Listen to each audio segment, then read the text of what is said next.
চোখে আসলে কি জাদু আছে যেটাতে আপনি পাগল করে ফেলেছেন? চোখে হাসিতে সবকিছুতেই জাদু। God nose.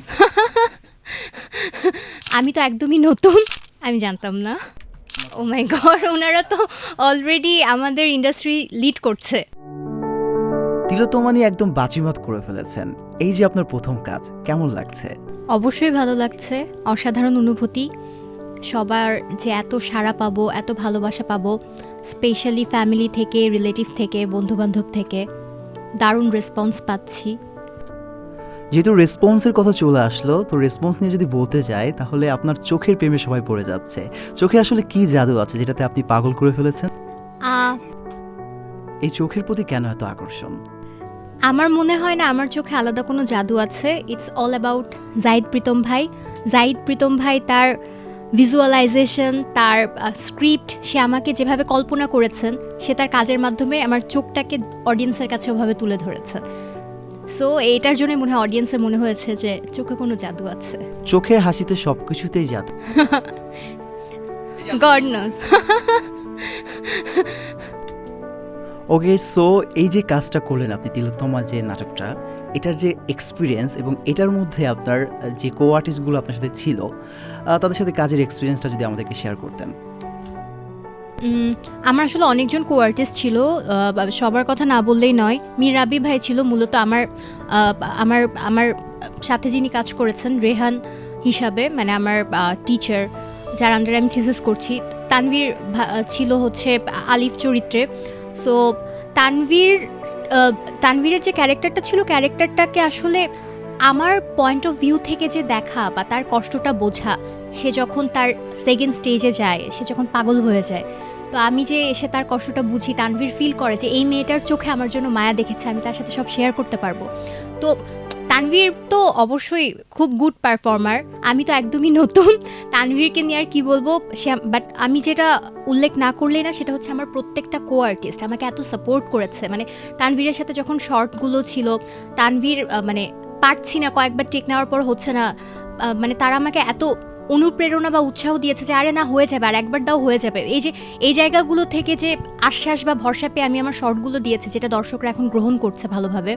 তো এই জন্য আমি বলবো সবাইকে অসংখ্য ধন্যবাদ, পুরো টিমকে ধন্যবাদ, তানভীরকে আলাদাভাবে যদি বলি থ্যাংক ইউ।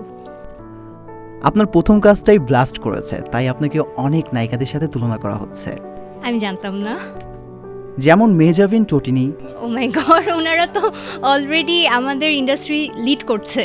সো রেসপন্স দেখে কি মনে হয়, আপনি কি ইন্ডাস্ট্রিতে লিড করতে পারবেন?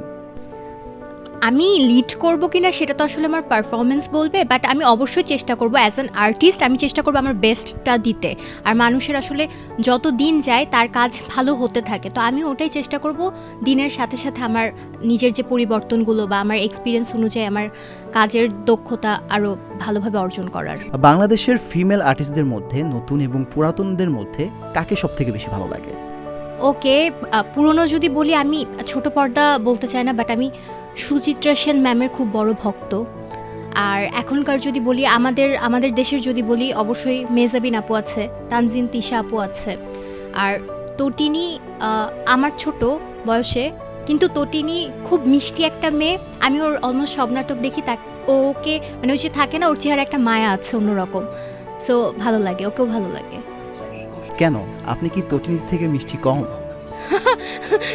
এটা আসলে, এটা আমি কম্পেয়ার করবো না, এটা অডিয়েন্স কম্পেয়ার করবে। বাট আমার মনে হয় তটিনীর মতো সুন্দর আমি হয়তো বা আমার মতো।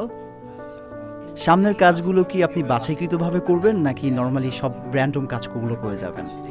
না, আমি আমি আমার আমার আমি যখন এই ইন্ডাস্ট্রিতে, মানে এই যে তিলোত্তমা দিয়ে যে আমি প্রবেশ করলাম, আমার তখনই মানে আমি প্রীতম ভাইয়ের সাথে এটা শেয়ার করেছি যে ভাইয়া, আমি আসলে এত লেটে কাজ শুরু করছি কারণ আমার আসলে সব কিছু ব্যাটে বলে মিলছিল না।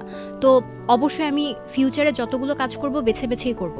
আমার শাকিব খানকে কেমন লাগে? অবশ্যই সে বাংলাদেশের একমাত্র সুপারস্টার, তাকে খারাপ লাগার কোনো প্রশ্নই ওঠে না। মুশফিক আর ফারহান? ফারহান ভাইয়ের সাথেও আমার এই যে রিসেন্ট দেখা হয়েছে, he is a very nice person. Tanvir ভাইয়ের সাথে নেক্সট কি কাজ থাকছে? তানভীর ভাইয়ের সাথে আমার কাজের কথা চলছে, আর আমরা খুব শীঘ্রই এটার শুটিং করব। সো আশা করছি এটাও ঈদে যাবে, নেক্সট ঈদে, বা দর্শকের ভালো লাগবে ইনশাল্লাহ। তিলোত্তমা নিয়ে অডিয়েন্সের উদ্দেশ্যে কি বলবেন? অডিয়েন্সের জন্য আমি বলতে চাই যারা এখনও তিলোত্তমা দেখেননি তাদের অবশ্যই উচিত তিলোত্তমা খুব শীঘ্রই দেখে ফেলা।